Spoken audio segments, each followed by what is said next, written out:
ನಮಸ್ಕಾರ ಗೆಳೆಯರೇ, ದೇಶ ಪ್ರೇಮಿಗಳೇ, ನಮ್ಮ ಕನ್ನಡ ಡಿಫೆನ್ಸ್ ನ್ಯೂಸ್ ಯೂಟ್ಯೂಬ್ ಚಾನಲ್ಗೆ ಸ್ವಾಗತ ನಿಮಗೆ.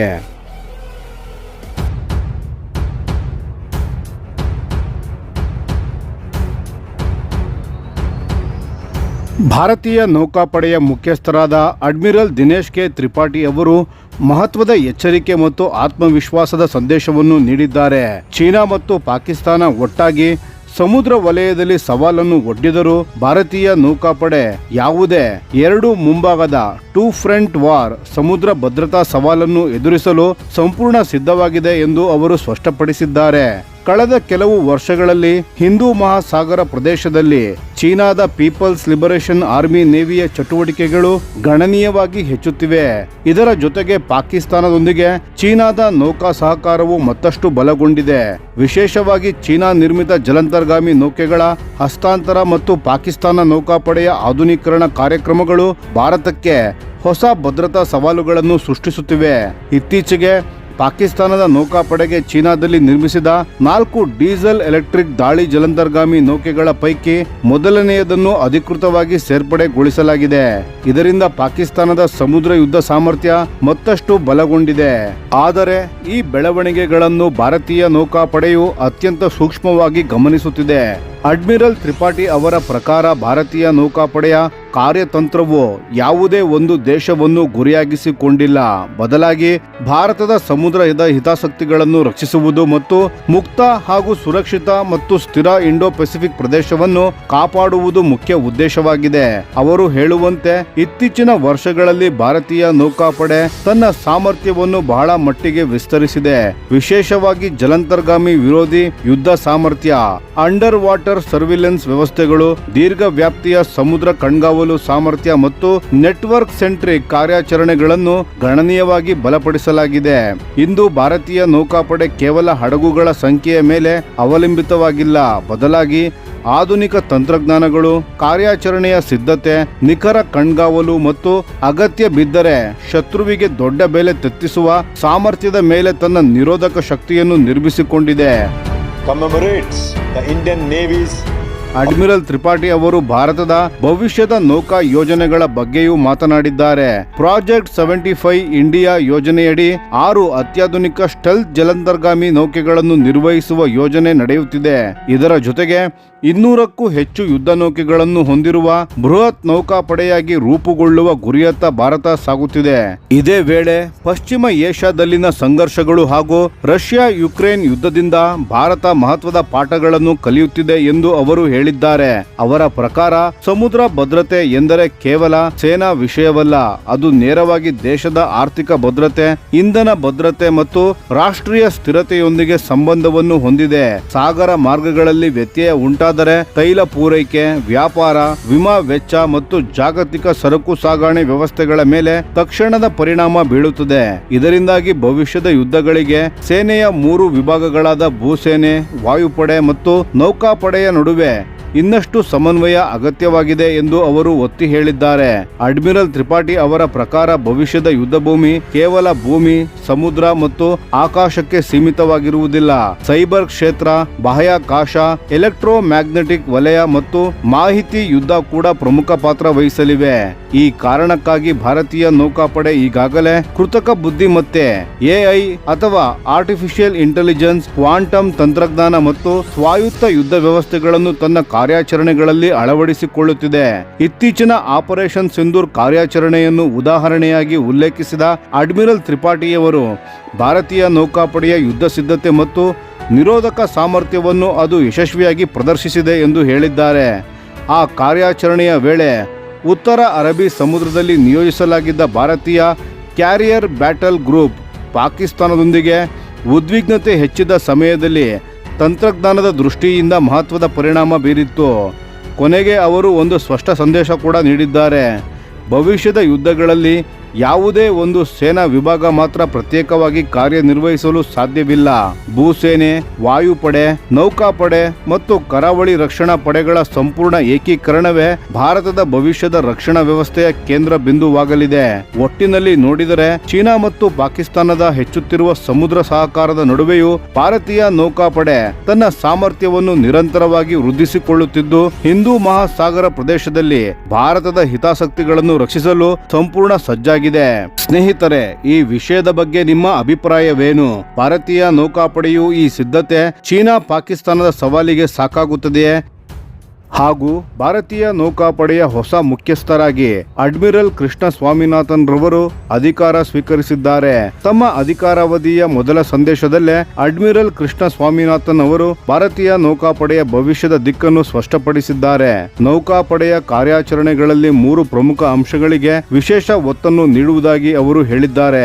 ಅವುಗಳೆಂದರೆ ಸೇನೆಯ 3 ಅಂಗಗಳ ನಡುವಿನ ಸಮನ್ವಯ ಮತ್ತು ಜಂಟಿ ಕಾರ್ಯಾಚರಣೆಗಳು, ಆತ್ಮನಿರ್ಭರ ಭಾರತದ ಅಭಿಯಾನದ ಅಡಿಯಲ್ಲಿ ಸ್ವದೇಶಿ ಸಾಮರ್ಥ್ಯಗಳ ಅಭಿವೃದ್ಧಿ ಹಾಗೂ ರಕ್ಷಣಾ ಕ್ಷೇತ್ರದಲ್ಲಿ ಸಂಪೂರ್ಣ ದೇಶೀಕರಣ. ಈ 3 ಗುರಿಗಳೇ ತಮ್ಮ ಅಧಿಕಾರಾವಧಿಯ ಪ್ರಮುಖ ಆದ್ಯತೆಗಳಾಗಿರಲಿವೆ ಎಂದು ಅವರು ಪುನರುಚ್ಚರಿಸಿದ್ದಾರೆ. ಇದಕ್ಕೂ ಮುನ್ನ ಭಾರತೀಯ ನೌಕಾಪಡೆಯ 26ನೇ ಮುಖ್ಯಸ್ಥರಾಗಿ ಸೇವೆ ಸಲ್ಲಿಸಿದ್ದ ಅಡ್ಮಿರಲ್ ದಿನೇಶ್ ಕುಮಾರ್ ತ್ರಿಪಾಠಿ ಅವರು ತಮ್ಮ ಸೇವೆಯಿಂದ ನಿವೃತ್ತರಾಗಿದ್ದಾರೆ. ತಮ್ಮ ಅವಧಿಯಲ್ಲಿ ಭಾರತೀಯ ನೌಕಾಪಡೆಯ ಸಾಮರ್ಥ್ಯ ವೃದ್ಧಿ, ಸಮುದ್ರ ಭದ್ರತೆ ಹಾಗೂ ಆಧುನೀಕರಣಕ್ಕೆ ಅವರ ಮಹತ್ವದ ಕೊಡುಗೆ ನೀಡಿದ್ದಾರೆ. ನಿವೃತ್ತಿಯೊಂದಿಗೆ ಅಡ್ಮಿರಲ್ ದಿನೇಶ್ ಕುಮಾರ್ ತ್ರಿಪಾಠಿ ಅವರು ನೌಕಾಪಡೆಯ ಕಮಾಂಡ್ ಅನ್ನು ಅಧಿಕೃತವಾಗಿ ಅಡ್ಮಿರಲ್ ಕೃಷ್ಣ ಸ್ವಾಮಿನಾಥನ್ ಅವರಿಗೆ ಹಸ್ತಾಂತರಿಸಿದರು. ಇದರೊಂದಿಗೆ ಭಾರತೀಯ ನೌಕಾಪಡೆಯ ನಾಯಕತ್ವದಲ್ಲಿ ಹೊಸ ಬದಲಾವಣೆ ಸಂಭವಿಸಿದ್ದು, ಮುಂದಿನ ವರ್ಷಗಳಲ್ಲಿ ನೌಕಾಪಡೆಯ ಕಾರ್ಯತಂತ್ರ, ಆಧುನೀಕರಣ ಯೋಜನೆಗಳು ಹಾಗೂ ಸ್ವದೇಶಿ ರಕ್ಷಣಾ ತಂತ್ರಜ್ಞಾನದ ಅಭಿವೃದ್ಧಿಗೆ ಹೊಸ ವೇಗ ಸಿಗುವ ನಿರೀಕ್ಷೆ ಇದೆ. ಭಾರತೀಯ ಹಿಂದೂ ಮಹಾಸಾಗರ ಪ್ರದೇಶದಲ್ಲಿ ಹೆಚ್ಚುತ್ತಿರುವ ಭದ್ರತಾ ಸವಾಲುಗಳು, ಚೀನಾದ ವಿಸ್ತರಿಸುತ್ತಿರುವ ನೌಕಾ ಚಟುವಟಿಕೆಗಳು ಹಾಗೂ ಬದಲಾಗುತ್ತಿರುವ ಜಾಗತಿಕ ಭದ್ರತಾ ಪರಿಸ್ಥಿತಿಯ ನಡುವೆ ಅಡ್ಮಿರಲ್ ಕೃಷ್ಣ ಸ್ವಾಮಿನಾಥನ್ ಅವರ ನೇತೃತ್ವದಲ್ಲಿ ಭಾರತೀಯ ನೌಕಾಪಡೆ ಇನ್ನಷ್ಟು ಬಲಿಷ್ಠವಾಗುವ ನಿರೀಕ್ಷೆಯನ್ನು ರಕ್ಷಣಾ ವಲಯ ವ್ಯಕ್ತಪಡಿಸಿದೆ. ಭಾರತದ ಸಮುದ್ರ ಗಡಿಗಳ ಭದ್ರತೆ, ಸ್ವದೇಶಿ ಯುದ್ಧ ನೌಕೆಗಳ ನಿರ್ಮಾಣ, ಆಧುನಿಕ ಶಸ್ತ್ರಾಸ್ತ್ರಗಳ ಸೇರ್ಪಡೆ ಹಾಗೂ ಭವಿಷ್ಯದ ನೌಕಾ ಸಾಮರ್ಥ್ಯ ವೃದ್ಧಿ ಕಾರ್ಯಕ್ರಮಗಳಿಗೆ ಅವರ ನಾಯಕತ್ವ ಮಹತ್ವದ ಪಾತ್ರ ವಹಿಸಲಿವೆ. ಈ ಮಹತ್ವದ ಬದಲಾವಣೆಯ ಬಗ್ಗೆ ನಿಮ್ಮ ಅಭಿಪ್ರಾಯವೇನು ಸ್ನೇಹಿತರೆ? ಕಾಮೆಂಟ್ನಲ್ಲಿ ತಿಳಿಸಿ.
ಭಾರತದ ಹೊಸ ಚೀಫ್ ಆಫ್ ಡಿಫೆನ್ಸ್ ಸ್ಟಾಫ್ ಆಗಿ ಜನರಲ್ ಎನ್.ಎಸ್. ರಾಜಾ ಸುಬ್ರಮಣಿ ಅವರು ಅಧಿಕಾರವನ್ನು ಸ್ವೀಕರಿಸಿದ್ದಾರೆ.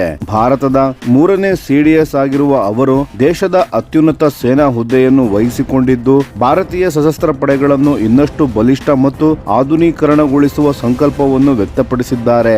ಅಧಿಕಾರವನ್ನು ಸ್ವೀಕರಿಸಿದ ತಕ್ಷಣ ಜನರಲ್ ರಾಜಾ ಸುಬ್ರಮಣಿ ಅವರು ನವದೆಹಲಿಯ ರಾಷ್ಟ್ರೀಯ ಯುದ್ಧ ಸ್ಮಾರಕಕ್ಕೆ ಭೇಟಿ ನೀಡಿ ದೇಶಕ್ಕಾಗಿ ಪ್ರಾಣ ತ್ಯಾಗ ಮಾಡಿದ ವೀರ ಯೋಧರಿಗೆ ಪುಷ್ಪಗುಚ್ಛ ಅರ್ಪಿಸಿ ಗೌರವವನ್ನು ಸಲ್ಲಿಸಿದರು. ಬಳಿಕ ದಕ್ಷಿಣ ಬ್ಲಾಕ್ನಲ್ಲಿ ಅವರಿಗೆ ತ್ರಿಸೇವಾ ಪಡೆಗಳ ಗೌರವ ವಂದನೆ ನೀಡಲಾಯಿತು. ಅಧಿಕಾರ ವಹಿಸಿಕೊಂಡ ನಂತರ ಮಾಧ್ಯಮಗಳೊಂದಿಗೆ ಮಾತನಾಡಿದ ಜನರಲ್ ಸುಬ್ರಮಣಿ ಅವರು ಭಾರತೀಯ ಸಶಸ್ತ್ರ ಪಡೆಗಳ ಮೇಲಿನ ದೇಶದ ಜನರ ನಂಬಿಕೆಗೆ ಕೃತಜ್ಞತೆಯನ್ನು ಸಲ್ಲಿಸಿದರು. ಜೊತೆಗೆ ರಾಷ್ಟ್ರೀಯ ಭದ್ರತೆಯನ್ನು ಇನ್ನಷ್ಟು ಬಲಪಡಿಸಲು 3 ಸೇನಾ ಪಡೆಗಳ ನಡುವಿನ ಸಮನ್ವಯ ಮತ್ತು ಏಕೀಕರಣವನ್ನು ಹೆಚ್ಚಿಸುವುದಾಗಿ ಹೇಳಿದರು. ಚೀಫ್ ಆಫ್ ಡಿಫೆನ್ಸ್ ಸ್ಟಾಫ್ ಆಗಿ ಅಧಿಕಾರವನ್ನು ವಹಿಸಿಕೊಳ್ಳುತ್ತಿರುವುದು ನನಗೆ ದೊಡ್ಡ ಗೌರವದ ವಿಷಯ. ಭಾರತೀಯ ಸೇನೆ, ನೌಕಾಪಡೆ, ವಾಯುಪಡೆ, ರಕ್ಷಣಾ ಸಚಿವಾಲಯ, ಕಾರ್ಯತಂತ್ರದ ಸಂಸ್ಥೆಗಳು ಹಾಗೂ ಎಲ್ಲಾ ಪಾಲುದಾರರು ದೇಶದ ಭದ್ರತೆಯನ್ನು ಬಲಪಡಿಸಲು ಒಂದೇ ತಂಡವಾಗಿ ಕಾರ್ಯನಿರ್ವಹಿಸುತ್ತಿವೆ. ರಾಷ್ಟ್ರದ ಭದ್ರತೆಗಾಗಿ ನಾವು ಹೋಲ್ ಆಫ್ ನೇಷನ್ ಅಪ್ರೋಚ್ ಮೂಲಕ ಒಗ್ಗಟ್ಟಿನಿಂದ ಕೆಲಸ ಮಾಡುತ್ತೇವೆ ಎಂದು ಅವರು ಹೇಳಿದರು. ತಮ್ಮ ಮುಂದಿನ ಆದ್ಯತೆಗಳ ಕುರಿತು ಮಾತನಾಡಿದ ಜನರಲ್ ರಾಜಾ ಸುಬ್ರಮಣಿ ಅವರು ಪ್ರಧಾನಿ ನರೇಂದ್ರ ಮೋದಿ ಅವರ ಜೆಎಐ ದೃಷ್ಟಿಕೋನವನ್ನು ಮುಂದುವರೆಸುವುದಾಗಿ ಸ್ಪಷ್ಟಪಡಿಸಿದರು. ಇಲ್ಲಿ ಜೈ ಎಂದರೆ ಜಾಯಿಂಟ್ನೆಸ್, ಆತ್ಮನಿರ್ಭರತಾ ಮತ್ತು ಇನೋವೇಷನ್, ಅಂದರೆ ಮೂರು ಸೇನಾ ಪಡೆಗಳ ನಡುವಿನ ಹೆಚ್ಚಿನ ಸಹಕಾರ ಮತ್ತು ಸಮನ್ವಯ, ರಕ್ಷಣಾ ಕ್ಷೇತ್ರದಲ್ಲಿ ಸ್ವಾವಲಂಬನೆ ಹಾಗೂ ಹೊಸ ತಂತ್ರಜ್ಞಾನಗಳು ಮತ್ತು ಆಲೋಚನೆಗಳ ಅಳವಡಿಕೆಗೆ ಇವರ ಪ್ರಮುಖ ಗುರಿಗಳಾಗಿವೆ. ಸೇನೆಗಳ ನಡುವಿನ ಹೊಂದಾಣಿಕೆ, ಕಾರ್ಯಾಚರಣೆಯ ಸಾಮರ್ಥ್ಯ ಹಾಗೂ ಒಟ್ಟಾರೆ ಪರಿಣಾಮಕಾರಿತ್ವವನ್ನು ಹೆಚ್ಚಿಸುವ ಉದ್ದೇಶದಿಂದ ಹಲವು ಸಂಘಟನಾ ಸುಧಾರಣೆಗಳನ್ನು ಮುಂದುವರಿಸಲಾಗುವುದು ಎಂದು ಅವರು ಹೇಳಿದರು. ಇದೇ ವೇಳೆ ಆತ್ಮನಿರ್ಭರ ಭಾರತವು ರಾಷ್ಟ್ರೀಯ ಭದ್ರತೆಯ ಪ್ರಮುಖ ಆಧಾರ ಸ್ತಂಭವಾಗಿದೆ ಎಂದು ಹೇಳಿದ ಅವರು ದೇಶೀಯವಾಗಿ ಅಭಿವೃದ್ಧಿಪಡಿಸಲಾದ ಶಸ್ತ್ರಾಸ್ತ್ರಗಳು ಮತ್ತು ರಕ್ಷಣಾ ವ್ಯವಸ್ಥೆಗಳ ಅಭಿವೃದ್ಧಿ, ಸೇನೆಗೆ ಸೇರ್ಪಡೆ ಹಾಗೂ ಕಾರ್ಯಾಚರಣೆಯ ಬಳಕೆಯನ್ನು ಇನ್ನಷ್ಟು ವೇಗಗೊಳಿಸಲಾಗುವುದು ಎಂದು ತಿಳಿಸಿದರು. ಅವರು ಕೇವಲ ತಂತ್ರಜ್ಞಾನದಲ್ಲಷ್ಟೇ ಅಲ್ಲ, ಆಲೋಚನೆ ಮತ್ತು ಕಾರ್ಯ ಪದ್ಧತಿಗಳಲ್ಲಿಯೂ ನವೀನತೆಯ ಅಗತ್ಯವಿದೆ ಎಂದು ಒತ್ತಿ ಹೇಳಿದರು. 4 ದಶಕಗಳಿಗಿಂತಲೂ ಹೆಚ್ಚು ಕಾಲ ಭಾರತೀಯ ಸೇನೆಯಲ್ಲಿ ಸೇವೆ ಸಲ್ಲಿಸಿರುವ ಜನರಲ್ ಎನ್.ಎಸ್. ರಾಜಾ ಸುಬ್ರಮಣಿ ಅವರು ಅತ್ಯಂತ ಅನುಭವಿ ಮತ್ತು ಪ್ರಶಸ್ತಿ ಪುರಸ್ಕೃತ ಅಧಿಕಾರಿಯಾಗಿದ್ದಾರೆ. 1985ರ ಡಿಸೆಂಬರ್ನಲ್ಲಿ ಗಡ್ವಾಲ್ ರೈಫಲ್ಸ್ ರೆಜಿಮೆಂಟ್ಗೆ ಅಧಿಕಾರಿಯಾಗಿ ನಿಯೋಜನೆಗೊಂಡ ಅವರು ತಮ್ಮ ವೃತ್ತಿ ಜೀವನದಲ್ಲಿ ಹಲವು ಮಹತ್ವದ ಹುದ್ದೆಗಳನ್ನು ನಿರ್ವಹಿಸಿದ್ದಾರೆ. ಅವರು ಸೆಕೆಂಡ್ ಕಾರ್ಪ್ಸ್ನ ಜನರಲ್ ಆಫೀಸರ್ ಕಮಾಂಡಿಂಗ್ ಆಗಿ ಹಾಗೂ ಸೆಂಟ್ರಲ್ ಕಮಾಂಡ್ನ general officer commanding in chief ಆಗಿ ಹಾಗೂ ಭಾರತೀಯ ಸೇನೆಯ vice chief of army staff ಆಗಿಯೂ ಸೇವೆ ಸಲ್ಲಿಸಿದ್ದಾರೆ. ಸಿಡಿಎಸ್ ಹುದ್ದೆಗೆ ನೇಮಕವಾಗುವ ಮೊದಲು ಅವರು ನ್ಯಾಷನಲ್ ಸೆಕ್ಯೂರಿಟಿ ಕೌನ್ಸಿಲ್ ಸೆಕ್ರೆಟೇರಿಯೇಟ್ನಲ್ಲಿ ಮಿಲಿಟರಿ ಅಡ್ವೈಸರ್ ಆಗಿ ಕಾರ್ಯನಿರ್ವಹಿಸಿದ್ದರು. ಅಧಿಕಾರ ಸ್ವೀಕರಿಸಿದ ಬಳಿಕ ಮಾತನಾಡಿದ ಜನರಲ್ ಸುಬ್ರಮಣಿ ಅವರು ಸೇವೆಯಲ್ಲಿರುವ ಎಲ್ಲ ಯೋಧರು, ನಿವೃತ್ತ ಯೋಧರು ಹಾಗೂ ವೀರ ನಾರಿಯರ ಕಲ್ಯಾಣಕ್ಕೆ ತಮ್ಮ ಸಂಪೂರ್ಣ ಬದ್ಧತೆಯನ್ನು ಪುನರುಚ್ಚರಿಸಿದರು. ಅದೇ ಸಮಯದಲ್ಲಿ ಎಲ್ಲಾ ಹಂತಗಳ ಸೇನಾ ಸಿಬ್ಬಂದಿಗೆ ಬದಲಾವಣೆಗಳನ್ನು ಸ್ವೀಕರಿಸಲು, ಸೇನಾ ಮೌಲ್ಯಗಳನ್ನು ಕಾಪಾಡಿಕೊಳ್ಳಲು ಹಾಗೂ ಪ್ರತಿಯೊಂದು ಕ್ಷೇತ್ರದಲ್ಲೂ ಶ್ರೇಷ್ಠತೆಯನ್ನು ಸಾಧಿಸಲು ಕರೆ ನೀಡಿದರು. ಭಾರತದ ಹೊಸ ಚೀಫ್ ಆಫ್ ಡಿಫೆನ್ಸ್ ಸ್ಟಾಫ್ ಆಗಿ ಜನರಲ್ ಎನ್.ಎಸ್. ರಾಜಾ ಸುಬ್ರಮಣಿ ಅವರ ಅಧಿಕಾರ ಸ್ವೀಕಾರವು ಭಾರತೀಯ ಸಶಸ್ತ್ರ ಪಡೆಗಳ ಏಕೀಕರಣ, ಆತ್ಮನಿರ್ಭರತೆ ಮತ್ತು ಆಧುನೀಕರಣದ ದಿಕ್ಕಿನಲ್ಲಿ ಮಹತ್ವದ ಹೆಜ್ಜೆಯಾಗಿ ಪರಿಗಣಿಸಲಾಗುತ್ತಿದೆ. ಮುಂದಿನ ದಿನಗಳಲ್ಲಿ ಅವರ ನಾಯಕತ್ವದಲ್ಲಿ ಭಾರತೀಯ ಸಶಸ್ತ್ರ ಪಡೆಗಳು ಯಾವ ರೀತಿಯ ಪರಿವರ್ತನೆಗಳನ್ನು ಕಾಣಲಿದೆ ಎಂಬುದರತ್ತ ದೇಶದ ಗಮನ ಕೇಂದ್ರೀಕೃತವಾಗಿದೆ.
ಭಾರತದ ರಕ್ಷಣಾ ಸಂಶೋಧನೆ ಮತ್ತು ಅಭಿವೃದ್ಧಿ ಸಂಸ್ಥೆ DRDO ಇದೀಗ ತನ್ನ ಮಹತ್ವಾಕಾಂಕ್ಷಿ ಸ್ಟಾರ್ ಕಾರ್ಯಕ್ರಮದಲ್ಲಿ ಮಹತ್ವದ ಬದಲಾವಣೆಯನ್ನು ಮಾಡುತ್ತಿದೆ.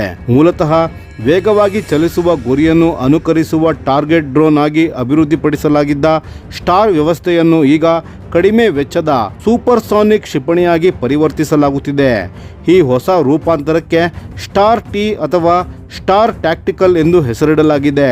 ಇದು ಹಡಗು ವಿರೋಧಿ ದಾಳಿಗಳು ಮತ್ತು ಭೂಮಿಯ ಮೇಲಿನ ಗುರಿಗಳ ದಾಳಿಗಾಗಿ ವಿನ್ಯಾಸಗೊಳ್ಳುತ್ತಿರುವ ತಂತ್ರಜ್ಞಾನದ ಕ್ಷಿಪಣಿಯಾಗಿದೆ. ಭಾರತವು ದೊಡ್ಡ ಪ್ರಮಾಣದಲ್ಲಿ ಕಡಿಮೆ ವೆಚ್ಚದಲ್ಲಿ ಸ್ವದೇಶಿ ಕ್ಷಿಪಣಿಗಳನ್ನು ಉತ್ಪಾದಿಸುವ ಗುರಿ ಹೊಂದಿರುವ ಹಿನ್ನೆಲೆಯಲ್ಲಿ ಸ್ಟಾರ್ T ಅತ್ಯಂತ ಪ್ರಮುಖ ಪಾತ್ರ ವಹಿಸುವ ನಿರೀಕ್ಷೆಯಿದೆ. ಇದೀಗ ಒಂದು ಪ್ರಮುಖ ಪ್ರಶ್ನೆ ಉದ್ಭವಿಸುತ್ತದೆ ಸ್ನೇಹಿತರೆ.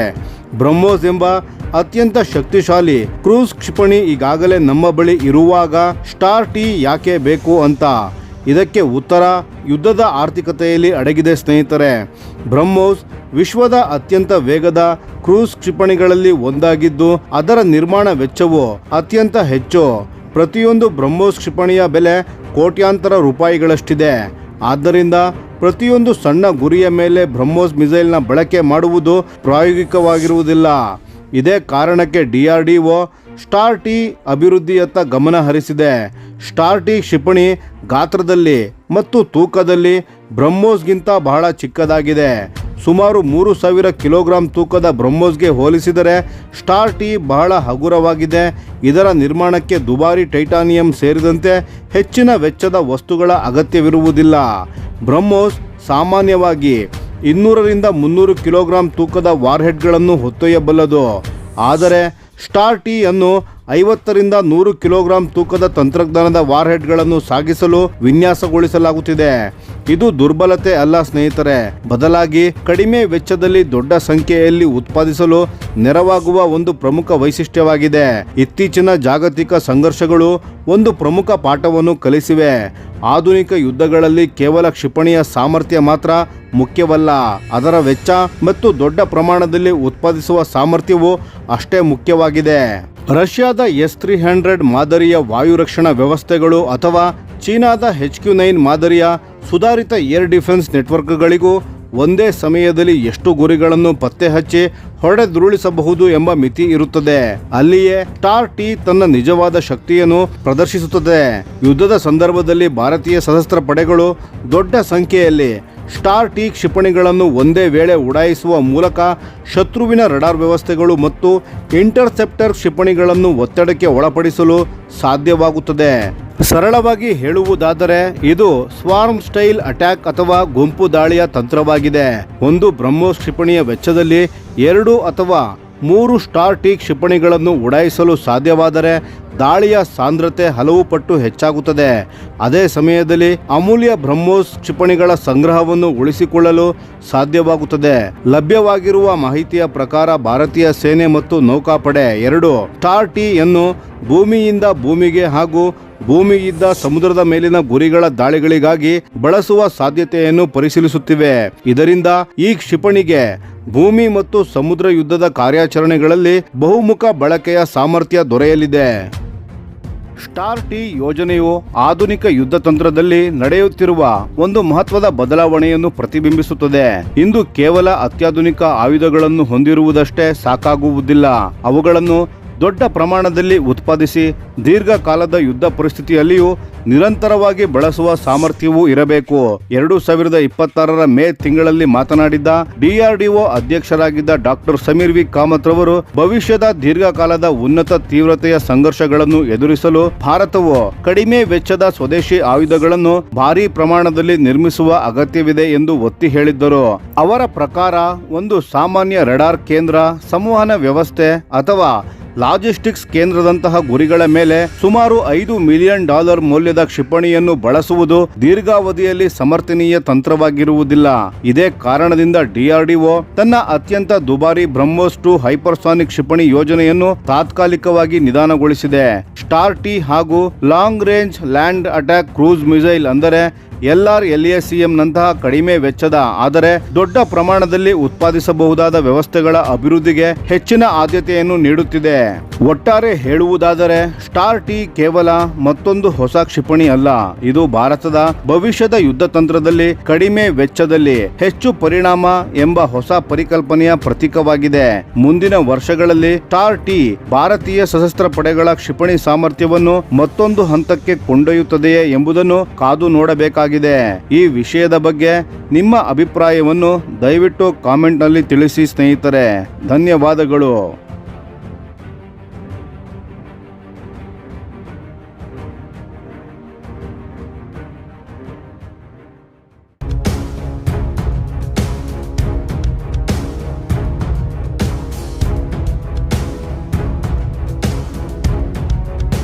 ದಕ್ಷಿಣ ಚೀನಾ ಸಮುದ್ರದಲ್ಲಿ ಶಕ್ತಿ ಸಮತೋಲನವನ್ನು ಸಂಪೂರ್ಣವಾಗಿ ಬದಲಾಯಿಸಬಹುದಾದ ಒಂದು ಮಹತ್ವದ ಬೆಳವಣಿಗೆ ಈಗ ನಡೆಯುತ್ತಿದೆ. ಭಾರತದ ಅತ್ಯಾಧುನಿಕ ಬ್ರಹ್ಮೋಸ್ ಸೂಪರ್ಸಾನಿಕ್ ಕ್ಷಿಪಣಿ ಈಗ ಕೇವಲ ಫಿಲಿಪೈನ್ಸ್ ದೇಶದಲ್ಲಷ್ಟೇ ಅಲ್ಲ, ವಿಯೆಟ್ನಾಂ ಕೂಡ ಅಧಿಕೃತವಾಗಿ ಖರೀದಿಸಿದೆ. ಅದೇ ವೇಳೆ ಇಂಡೋನೇಷ್ಯಾ ಕೂಡ ಬ್ರಹ್ಮೋಸ್ ಮಿಸೈಲ್ಗಳ ಒಪ್ಪಂದದ ಅಂತಿಮ ಹಂತದ ಮಾತುಕತೆಯಲ್ಲಿ ತೊಡಗಿದೆ.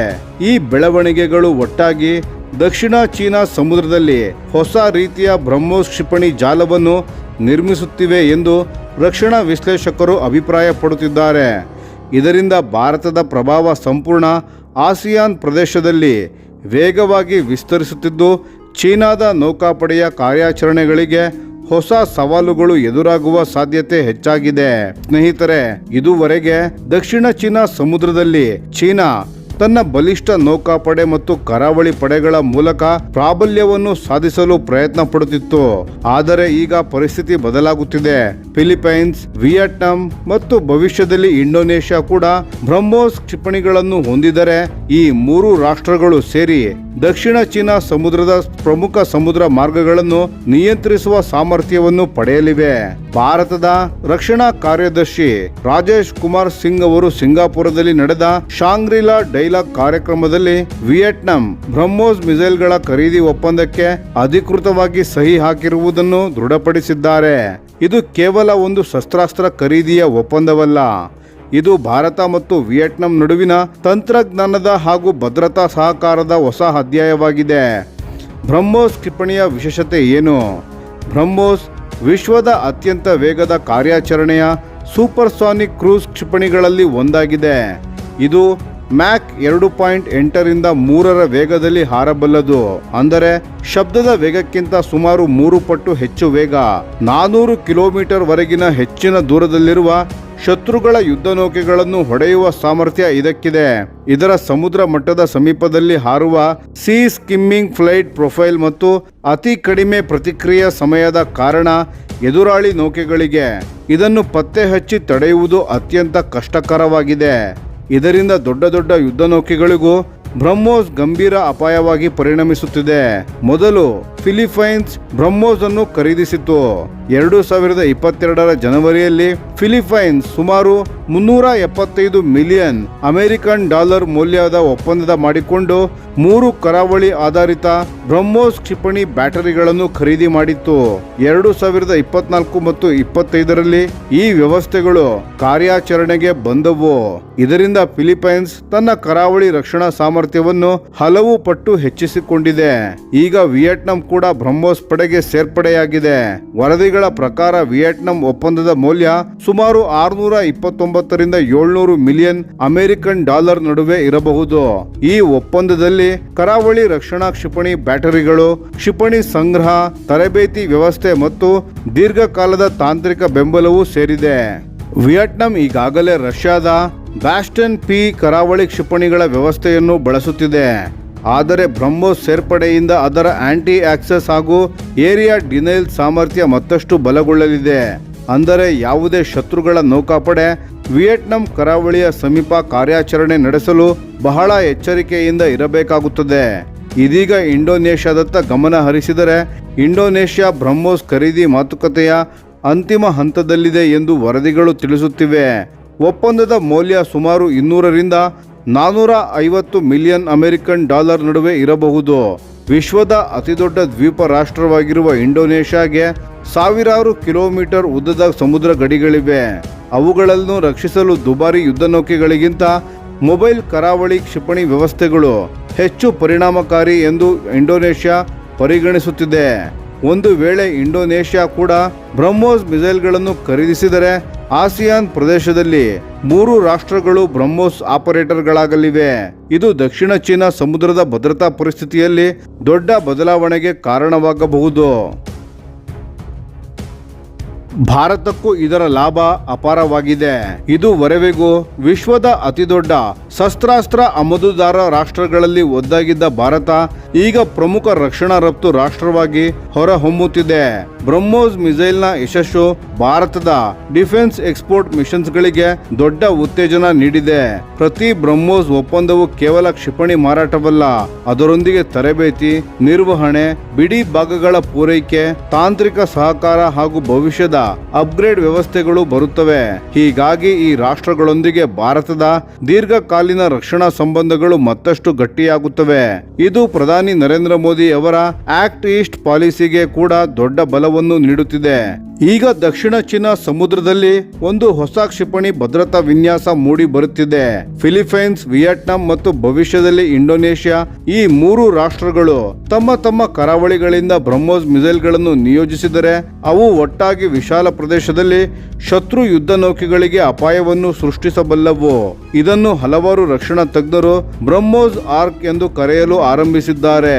ಈ ಬ್ರಹ್ಮೋಸ್ ಆರ್ಕ್ ಚೀನಾದ ನೌಕಾಪಡೆಯ ಕಾರ್ಯಾಚರಣೆಗಳನ್ನು ಹೆಚ್ಚು ಸಂಕೀರ್ಣಗೊಳಿಸಬಹುದು ಮತ್ತು ದಕ್ಷಿಣ ಚೀನಾ ಸಮುದ್ರದ ಶಕ್ತಿ ಸಮತೋಲನವನ್ನು ಬದಲಾಯಿಸುವ ಸಾಮರ್ಥ್ಯವನ್ನು ಹೊಂದಿದೆ. ಒಟ್ಟಿನಲ್ಲಿ ಹೇಳುವುದಾದರೆ ವಿಯೆಟ್ನಾಂ ಬ್ರಹ್ಮೋಸ್ ಖರೀದಿ ಮತ್ತು ಇಂಡೋನೇಷ್ಯಾದ ಮುಂದುವರಿಯುತ್ತಿರುವ ಮಾತುಕತೆಗಳು ಕೂಡ ಕೇವಲ ಹೊಸ ಕ್ಷಿಪಣಿ ಒಪ್ಪಂದಗಳಲ್ಲ. ಇವು ಭಾರತವನ್ನು ಆಸಿಯಾನ್ ಭದ್ರತಾ ವ್ಯವಸ್ಥೆಯ ಪ್ರಮುಖ ಪಾಲುದಾರರನ್ನಾಗಿ ರೂಪಿಸುತ್ತಿವೆ. ಅದೇ ಸಮಯದಲ್ಲಿ ದಕ್ಷಿಣ ಚೀನಾ ಸಮುದ್ರದಲ್ಲಿ ಹೊಸ ರೀತಿಯ ಕ್ಷಿಪಣಿ ಆಧಾರಿತ ತಡೆಗಟ್ಟುವಿಕೆ ವ್ಯವಸ್ಥೆ ನಿರ್ಮಾಣವಾಗುತ್ತಿದೆ. ಮುಂದಿನ ಕೆಲವು ವರ್ಷಗಳಲ್ಲಿ ಈ ಬೆಳವಣಿಗೆಗಳು ಇಂಡೋ ಪೆಸಿಫಿಕ್ ಪ್ರದೇಶದ ಭದ್ರತಾ ಚಿತ್ರಣವನ್ನೇ ಬದಲಾಯಿಸಬಹುದಾಗಿದೆ. ಈ ಬೆಳವಣಿಗೆಗಳ ಬಗ್ಗೆ ನಿಮ್ಮ ಅಭಿಪ್ರಾಯವೇನು ಸ್ನೇಹಿತರೆ? ಕಾಮೆಂಟ್ ನಲ್ಲಿ ತಿಳಿಸಿ. ಧನ್ಯವಾದಗಳು.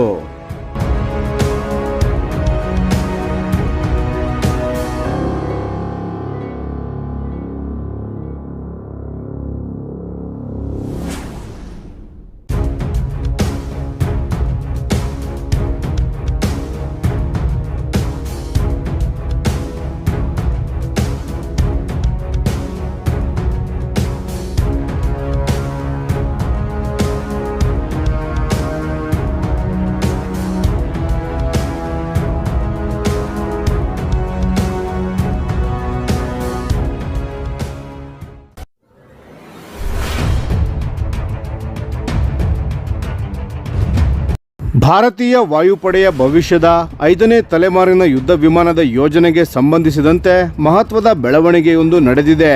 ಮೇ 30ರಂದು ರಷ್ಯಾದ federal service for military technical cooperation ಅಂದರೆ FSMTC ಭಾರತದಲ್ಲಿ ಸು-57 5ನೇ ತಲೆಮಾರಿನ ಸ್ಟೆಲ್ತ್ ಫೈಟರ್ ಜೆಟ್ಗಳ ಉತ್ಪಾದನೆ ಕುರಿತು ಮಾತುಕತೆಗಳು ಇನ್ನೂ ಮುಂದುವರಿಯುತ್ತಿವೆ ಎಂದು ಅಧಿಕೃತವಾಗಿ ದೃಢಪಡಿಸಿದೆ. ಕಳೆದ ಕೆಲವು ತಿಂಗಳುಗಳಿಂದ ಭಾರತ ಮತ್ತು ರಷ್ಯಾ ನಡುವೆ ಸು-57 ಉತ್ಪಾದನೆಗೆ ಸಂಬಂಧಿಸಿದ ಚರ್ಚೆಗಳು ಅತ್ಯಂತ ಮುಂದುವರಿದ ಹಂತವನ್ನು ತಲುಪಿವೆ ಎಂಬ ವರದಿಗಳು ಹೊರಬರುತ್ತಿದ್ದರು. ಇದೀಗ ರಷ್ಯಾದ ಸರ್ಕಾರವೇ ಈ ಮಾತುಕತೆಗಳು ಸಕ್ರಿಯವಾಗಿವೆ ಎಂದು ಸ್ಪಷ್ಟಪಡಿಸಿದೆ. FSMTC ನೀಡಿರುವ ಮಾಹಿತಿಯ ಪ್ರಕಾರ ರಷ್ಯಾ ಭಾರತದಲ್ಲಿ ಸು-57 ಯುದ್ಧ ವಿಮಾನಗಳ ಉತ್ಪಾದನಾ ಘಟಕವನ್ನು ಸ್ಥಾಪಿಸುವ ಪ್ರಸ್ತಾವನೆಯನ್ನು ಮುಂದಿಟ್ಟಿದೆ. ಈ ಕುರಿತು ಭಾರತೀಯ ಪಾಲುದಾರರೊಂದಿಗೆ ಸಮಾಲೋಚನೆಗಳು ನಡೆಯುತ್ತಿವೆ. ಭಾರತ ಈಗಾಗಲೇ ರಷ್ಯಾದ ಹಲವು ಪ್ರಮುಖ ರಕ್ಷಣಾ ವ್ಯವಸ್ಥೆಗಳನ್ನು ಪರವಾನಗಿ ಅಡಿಯಲ್ಲಿ ಉತ್ಪಾದಿಸುತ್ತಿದೆ. ಇದರಲ್ಲಿ ಸು-30 MKI ಯುದ್ಧ ವಿಮಾನಗಳು, T-90S ಟ್ಯಾಂಕುಗಳು, AK-203 ಅಸಾಲ್ಟ್ ರೈಫಲ್ಗಳು, AK-630 ನೌಕಾ ಗನ್ ವ್ಯವಸ್ಥೆಗಳು ಹಾಗೂ ವಿವಿಧ ರೀತಿಯ ಮದ್ದುಗುಂಡುಗಳು ಸೇರಿವೆ. ಸು-57 ಬಗ್ಗೆ ಮಾತನಾಡುವುದಾದರೆ ಇದು ಅಮೆರಿಕ ಮತ್ತು ಚೀನಾದ ಹೊರತಾಗಿ ಅಭಿವೃದ್ಧಿಪಡಿಸಲಾದ ಏಕೈಕ ಕಾರ್ಯಾಚರಣೆಯಲ್ಲಿರುವ 5ನೇ ತಲೆಮಾರಿನ ಫೈಟರ್ ಜೆಟ್ ಆಗಿದೆ. 2020ರಲ್ಲಿ ರಷ್ಯಾದ ವಾಯುಪಡೆ ಸೇವೆಗೆ ಸೇರ್ಪಡೆಯಾದ ಈ ವಿಮಾನವು ಅತ್ಯಾಧುನಿಕ ಸ್ಟೆಲ್ತ್ ಸಾಮರ್ಥ್ಯ, ಸೂಪರ್ ಕ್ರೂಸ್ ಕಾರ್ಯಕ್ಷಮತೆ ಹಾಗೂ ಬಹುಪಾತ್ರದ ಯುದ್ಧ ಸಾಮರ್ಥ್ಯವನ್ನು ಹೊಂದಿದೆ. ವಿಶೇಷವಾಗಿ ಉಕ್ರೇನ್ ಯುದ್ಧಭೂಮಿಯಲ್ಲಿ Su-57 ವಿವಿಧ ರೀತಿಯ ಕಾರ್ಯಾಚರಣೆಗಳಲ್ಲಿ ವ್ಯಾಪಕವಾಗಿ ಪರೀಕ್ಷಿಸಲ್ಪಟ್ಟಿದೆ. ನಿಖರ ಗುರಿಗಳ ಮೇಲೆ ದಾಳಿ, ವೈಮಾನಿಕ ಯುದ್ಧ, ಶತ್ರು ವಾಯು ರಕ್ಷಣಾ ವ್ಯವಸ್ಥೆಗಳ ನಿಗ್ರಹ ಸೇರಿದಂತೆ ಹಲವು ಮಿಷನ್ಗಳಲ್ಲಿ ಇದನ್ನು ಬಳಸಲಾಗಿದೆ. ಈ ಘೋಷಣೆಯ ಕೆಲವೇ ದಿನಗಳ ಮೊದಲು ಮೇ 19ರಂದು Su-57D ಟ್ವಿನ್ ಸೀಟರ್ ಎಂಬ ಹೊಸ ರೂಪಾಂತರದ ಮೊದಲ ಹಾರಾಟ ಯಶಸ್ವಿಯಾಗಿ ನೆರವೇರಿತ್ತು. ರಕ್ಷಣಾ ವಿಶ್ಲೇಷಕರ ಅಭಿಪ್ರಾಯದಂತೆ ಈ ಹೊಸ ಆವೃತ್ತಿಯನ್ನು ಭಾರತೀಯ ವಾಯುಪಡೆಯ ಅಗತ್ಯಗಳನ್ನು ಗಮನದಲ್ಲಿಟ್ಟುಕೊಂಡು ಅಭಿವೃದ್ಧಿಪಡಿಸಲಾಗಿದೆ. ಈ ನಡುವೆ ಹಿಂದೂಸ್ತಾನ್ ಏರೋನಾಟಿಕ್ಸ್ ಲಿಮಿಟೆಡ್ ಅಥವಾ HALನ ಅಧ್ಯಕ್ಷರಾದ ಹಾಗೂ ವ್ಯವಸ್ಥಾಪಕ ನಿರ್ದೇಶಕರಾದ ಡಾಕ್ಟರ್ DK ಸುನಿಲ್ ರವರು ಕೂಡ ಯೋಜನೆಯ ಪ್ರಗತಿಯ ಕುರಿತು ಮಹತ್ವದ ಮಾಹಿತಿ ನೀಡಿದ್ದಾರೆ. ಅವರ ಪ್ರಕಾರ HALನ ಉತ್ಪಾದನಾ ಘಟಕಗಳು ಸಾಮರ್ಥ್ಯವನ್ನು ರಷ್ಯಾದ ತಜ್ಞರ ತಂಡ ಪರಿಶೀಲಿಸಿದೆ. ಆ ಪರಿಶೀಲನೆಯಲ್ಲಿ ಸುಮಾರು 50% ಮೂಲಸೌಕರ್ಯವನ್ನು Su-57 ಉತ್ಪಾದನೆಗೆ ಬಳಸಬಹುದಾಗಿದೆ ಎಂದು ಕಂಡುಬಂದಿದೆ. ಆದರೆ ಕೆಲವು ಹೊಸ ಹೂಡಿಕೆಗಳು ಮತ್ತು ಮೂಲಸೌಕರ್ಯದ ವಿಸ್ತರಣೆ ಅಗತ್ಯವಾಗಲಿದೆ. ಡಾಕ್ಟರ್ ಸುನಿಲ್ ರವರು ಹೇಳುವಂತೆ ಅಗತ್ಯ ಹೂಡಿಕೆಯ ಕುರಿತು ರಷ್ಯಾದಿಂದ ಅಧಿಕೃತ ಅಂದಾಜು ಬರುವ ನಿರೀಕ್ಷೆ ಇದೆ. ಆ ನಂತರ ಭಾರತೀಯ ವಾಯುಪಡೆಯೊಂದಿಗೆ ಚರ್ಚಿಸಿ ಎಷ್ಟು ವಿಮಾನಗಳನ್ನು ಉತ್ಪಾದಿಸಬಹುದು, ಎಷ್ಟು ವೆಚ್ಚವಾಗಬಹುದು ಹಾಗೂ ಯೋಜನೆ ಪೂರ್ಣಗೊಳ್ಳಲು ಎಷ್ಟು ಸಮಯ ಬೇಕಾಗುತ್ತದೆ ಎಂಬುದನ್ನು ನಿರ್ಧರಿಸಲಾಗುತ್ತದೆ.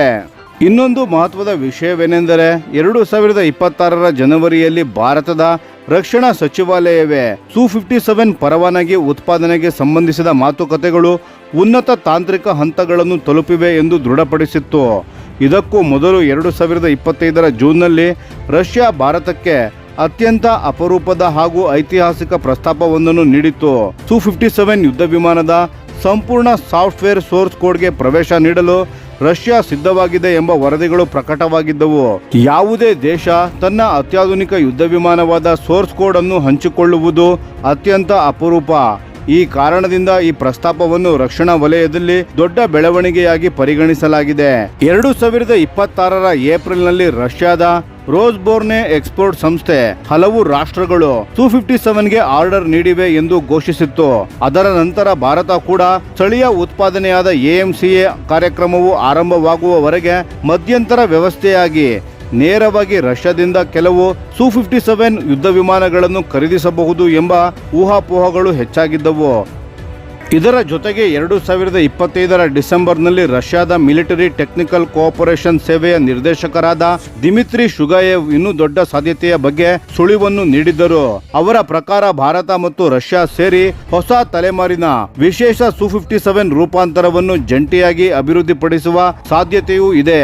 ಈ ಯೋಜನೆ ಜಾರಿಯಾದರೆ ಭಾರತ ಕೇವಲ ಯುದ್ಧ ವಿಮಾನಗಳನ್ನು ನಿರ್ಮಿಸುವುದಷ್ಟೇ ಅಲ್ಲ, ಪ್ರಮುಖ ತಂತ್ರಜ್ಞಾನಗಳ ಸಹ ಮಾಲೀಕತ್ವವನ್ನು ಪಡೆಯಬಹುದು. ಭಾರತೀಯ ರಕ್ಷಣಾ ವಲಯದ ಮೂಲಗಳ ಪ್ರಕಾರ ಭಾರತೀಯ ಅಗತ್ಯಗಳಿಗೆ ತಕ್ಕಂತೆ ಆಳವಾದ ಕಸ್ಟಮೈಸೇಷನ್ ಹೊಂದಿರುವ Su-57 ರೂಪಾಂತರವನ್ನು ಜಂಟಿಯಾಗಿ ಅಭಿವೃದ್ಧಿಪಡಿಸುವ ಕಲ್ಪನೆಗೆ ಉತ್ತಮ ಪ್ರತಿಕ್ರಿಯೆ ವ್ಯಕ್ತವಾಗಿದೆ. ಒಟ್ಟಾರೆಯಾಗಿ ನೋಡಿದರೆ ಭಾರತದಲ್ಲಿ Su-57 ಉತ್ಪಾದನೆ ಯೋಜನೆ ಈಗ ನಿರ್ಣಾಯಕ ಹಂತದತ್ತ ಸಾಗುತ್ತಿದೆ. ಈ ಒಪ್ಪಂದ ಅಂತಿಮಗೊಂಡರೆ ಭಾರತೀಯ ವಾಯುಪಡೆಗೆ ಅತ್ಯಾಧುನಿಕ 5ನೇ ತಲೆಮಾರಿನ ಸ್ಟೆಲ್ತ್ ಯುದ್ಧ ವಿಮಾನಗಳು ದೊರೆಯುವ ಜೊತೆಗೆ ಭಾರತದ ರಕ್ಷಣಾ ಉತ್ಪಾದನಾ ಸಾಮರ್ಥ್ಯಕ್ಕೂ ಐತಿಹಾಸಿಕ ಉತ್ತೇಜನ ಸಿಗಲಿದೆ. ಮುಂದಿನ ದಿನಗಳಲ್ಲಿ ಈ ಯೋಜನೆ ಯಾವ ರೂಪ ಪಡೆಯುತ್ತದೆ ಎಂಬುದರ ಮೇಲೆ ಭಾರತೀಯ ವಾಯುಪಡೆಯ ಭವಿಷ್ಯದ ವೈಮಾನಿಕ ಶಕ್ತಿಯ ಮಹತ್ವದ ಭಾಗ ಅವಲಂಬಿತವಾಗಿರಲಿದೆ.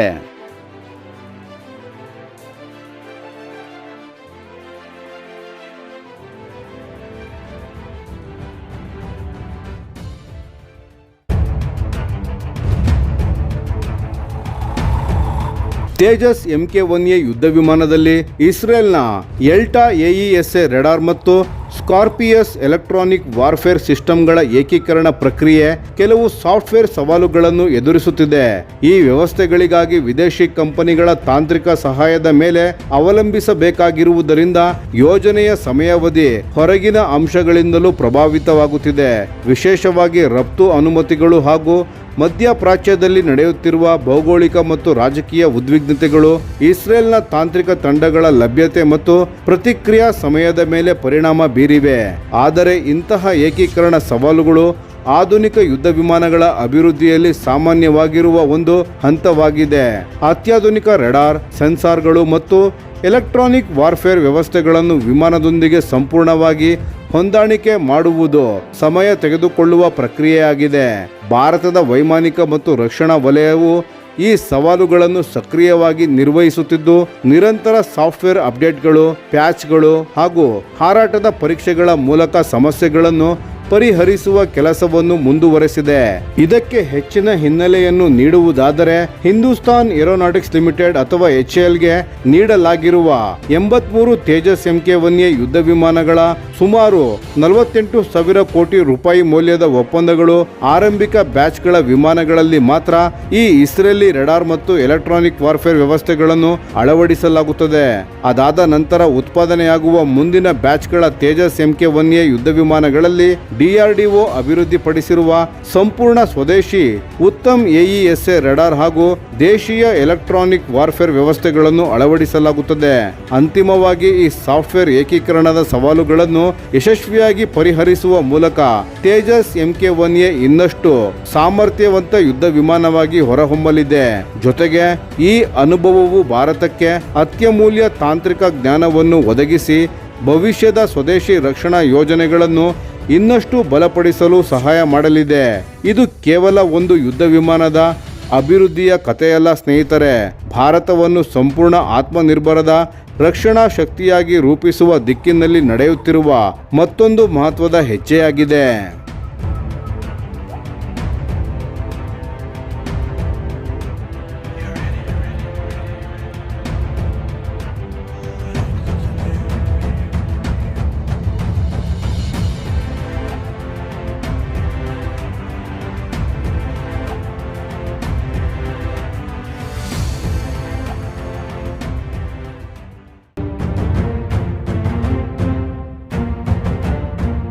ಭಾರತದ ರಕ್ಷಣಾ ಕ್ಷೇತ್ರದಲ್ಲಿ ಮತ್ತೊಂದು ಮಹತ್ವದ ಮೈಲುಗಲ್ಲು ಸಾಧಿಸಲಾಗಿದೆ.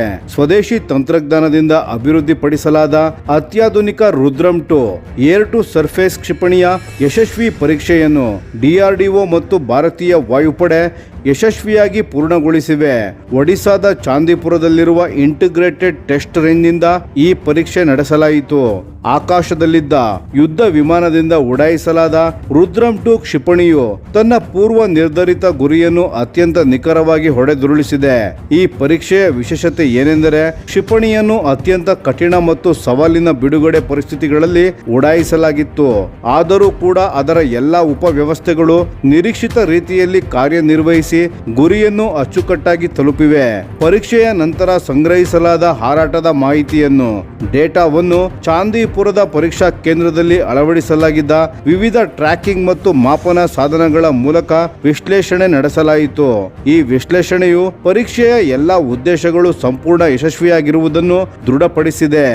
ರುದ್ರಮ್ 2 ಕ್ಷಿಪಣಿಯು ಭಾರತದ ಅತ್ಯಾಧುನಿಕ ಏರ್ ಟು ಸರ್ಫೇಸ್ ಶಸ್ತ್ರಾಸ್ತ್ರಗಳಲ್ಲಿ ಒಂದಾಗಿದ್ದು, ವರದಿಗಳ ಪ್ರಕಾರ ಇದು ಸುಮಾರು ಮ್ಯಾಕ್ 5.5 ವೇಗದಲ್ಲಿ ಸಂಚರಿಸುವ ಸಾಮರ್ಥ್ಯವನ್ನು ಹೊಂದಿದೆ.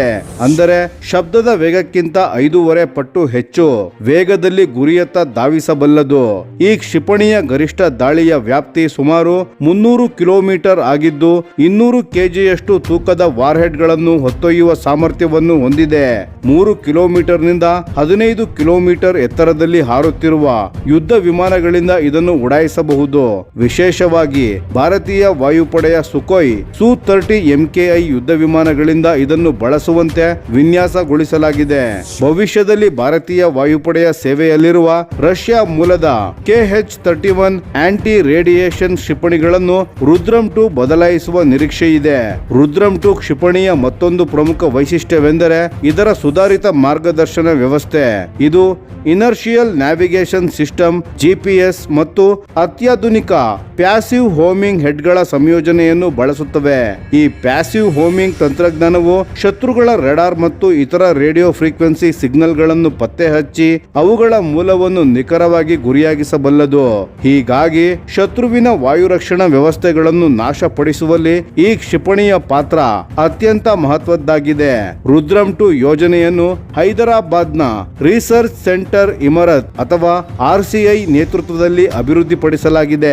ಇದರ ಜೊತೆಗೆ DRDOದ defence research and development laboratory, high energy materials research laboratory, armament research and development establishment ಹಾಗೂ ಇಂಟಿಗ್ರೇಟೆಡ್ ಟೆಸ್ಟ್ ರೇಂಜ್ ಸೇರಿದಂತೆ ಹಲವು ಪ್ರಮುಖ ಸಂಸ್ಥೆಗಳು ಕೈಜೋಡಿಸಿವೆ.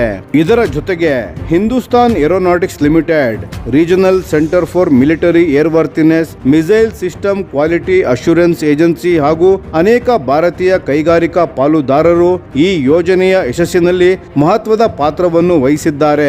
ಈ ಯಶಸ್ವಿ ಪರೀಕ್ಷೆಯ ನಂತರ ರಕ್ಷಣಾ ಸಚಿವರಾದ ರಾಜನಾಥ್ ಸಿಂಗ್ ಅವರು DRDO, ಭಾರತೀಯ ವಾಯುಪಡೆ, ರಕ್ಷಣಾ ಸಾರ್ವಜನಿಕ ವಲಯದ ಸಂಸ್ಥೆಗಳು, ಅಭಿವೃದ್ಧಿ ಪಾಲುದಾರರು ಹಾಗೂ ಕೈಗಾರಿಕಾ ವಲಯದ ಎಲ್ಲಾ ಸದಸ್ಯರಿಗೆ ಅಭಿನಂದನೆ ಸಲ್ಲಿಸಿದ್ದಾರೆ.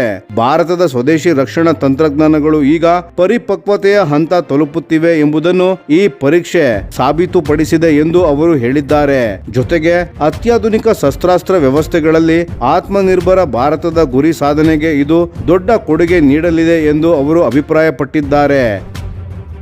DRDO ಅಧ್ಯಕ್ಷರು ಹಾಗೂ ರಕ್ಷಣಾ ಸಂಶೋಧನೆ ಮತ್ತು ಅಭಿವೃದ್ಧಿ ಇಲಾಖೆಯ ಕಾರ್ಯದರ್ಶಿಯೂ ಸಹ ಈ ಯೋಜನೆಯಲ್ಲಿ ಕಾರ್ಯನಿರ್ವಹಿಸಿದ ಎಲ್ಲ ವಿಜ್ಞಾನಿಗಳು, ಇಂಜಿನಿಯರ್ಗಳು ಮತ್ತು ತಾಂತ್ರಿಕ ತಂಡಗಳನ್ನು ಅಭಿನಂದಿಸಿದ್ದಾರೆ. ರುದ್ರಂ 2 ಯಶಸ್ವಿ ಪರೀಕ್ಷೆಯೊಂದಿಗೆ ಭಾರತವು ಮತ್ತೊಮ್ಮೆ ತನ್ನ ಕ್ಷಿಪಣಿ ತಂತ್ರಜ್ಞಾನದ ಸಾಮರ್ಥ್ಯವನ್ನು ಜಗತ್ತಿಗೆ ಪ್ರದರ್ಶಿಸಿದೆ. ಮುಂದಿನ ದಿನಗಳಲ್ಲಿ ಭಾರತೀಯ ವಾಯುಪಡೆಯ ದಾಳಿ ಸಾಮರ್ಥ್ಯವನ್ನು ಇನ್ನಷ್ಟು ಬಲಪಡಿಸುವ ಪ್ರಮುಖ ಶಸ್ತ್ರಾಸ್ತ್ರವಾಗಿ ರುದ್ರಂ 2 ಕ್ಷಿಪಣಿ ಹೊರಹೊಮ್ಮುವ ಸಾಧ್ಯತೆಗಳು ಹೆಚ್ಚಾಗಿವೆ. ಸ್ನೇಹಿತರೆ, ಈ ವಿಷಯದ ಬಗ್ಗೆ ನಿಮ್ಮ ಅನಿಸಿಕೆ ಮತ್ತು ಅಭಿಪ್ರಾಯಗಳನ್ನು ದಯವಿಟ್ಟು ಕಾಮೆಂಟ್ ಮಾಡಿ ತಿಳಿಸಿ. ಧನ್ಯವಾದಗಳು.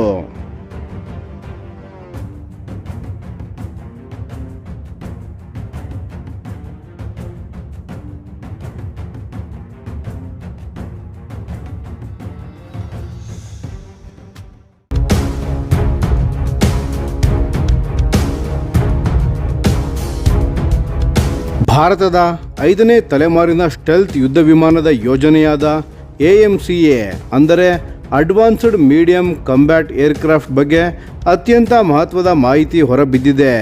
ಈ ಹೊಸ ಮಾಹಿತಿಯ ಪ್ರಕಾರ AMCA ಯುದ್ಧ ವಿಮಾನವನ್ನು ಕೇವಲ ಇಂದಿನ ಅಗತ್ಯಗಳಿಗೆ ಮಾತ್ರವಲ್ಲ ಸ್ನೇಹಿತರೆ, ಭವಿಷ್ಯದ 6ನೇ ತಲೆಮಾರಿನ ಯುದ್ಧ ವಿಮಾನದ ತಂತ್ರಜ್ಞಾನಗಳಿಗೂ ಸಿದ್ಧವಾಗುವಂತೆ ವಿನ್ಯಾಸಗೊಳಿಸಲಾಗುತ್ತಿದೆ. ಹೌದು ಸ್ನೇಹಿತರೆ, 2040ರ ನಂತರದ ಕಾಲಘಟ್ಟವನ್ನು ಗಮನದಲ್ಲಿಟ್ಟುಕೊಂಡು AMCAಯ ಇಂಜಿನ್ ವಿಭಾಗವನ್ನು ಮಾಡ್ಯುಲರ್ ಆರ್ಕಿಟೆಕ್ಚರ್ನಲ್ಲಿ ಅಭಿವೃದ್ಧಿಪಡಿಸಲಾಗುತ್ತಿದೆ. ಇದರ ಅರ್ಥ ಏನೆಂದರೆ, ಭವಿಷ್ಯದಲ್ಲಿ ಹೊಸ ತಲೆಮಾರಿನ ಇಂಜಿನ್ ತಂತ್ರಜ್ಞಾನಗಳು ಬಂದಾಗ ಸಂಪೂರ್ಣ ಯುದ್ಧ ವಿಮಾನವನ್ನು ಮರುವಿನ್ಯಾಸಗೊಳಿಸುವ ಅಗತ್ಯವಿಲ್ಲದೆ ಸುಲಭವಾಗಿ ಹೊಸ ಇಂಜಿನ್ಗಳನ್ನು ಅಳವಡಿಸಬಹುದಾಗಿದೆ.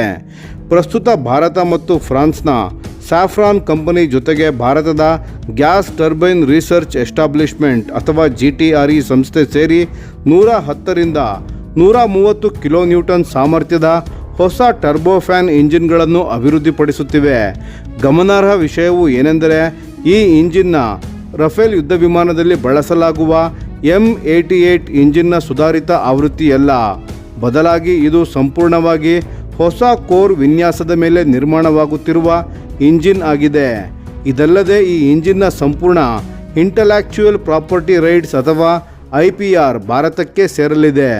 ಅಂದರೆ ಭವಿಷ್ಯದಲ್ಲಿ ಭಾರತ ಈ ಇಂಜಿನನ್ನು ತನ್ನ ಅವಶ್ಯಕತೆಗಳಿಗೆ ಅನುಗುಣವಾಗಿ ಅಭಿವೃದ್ಧಿಪಡಿಸಲು ಅಥವಾ ರಫ್ತು ಮಾಡಲು ಯಾವುದೇ ನಿರ್ಬಂಧಗಳನ್ನು ಎದುರಿಸಬೇಕಾಗುವುದಿಲ್ಲ.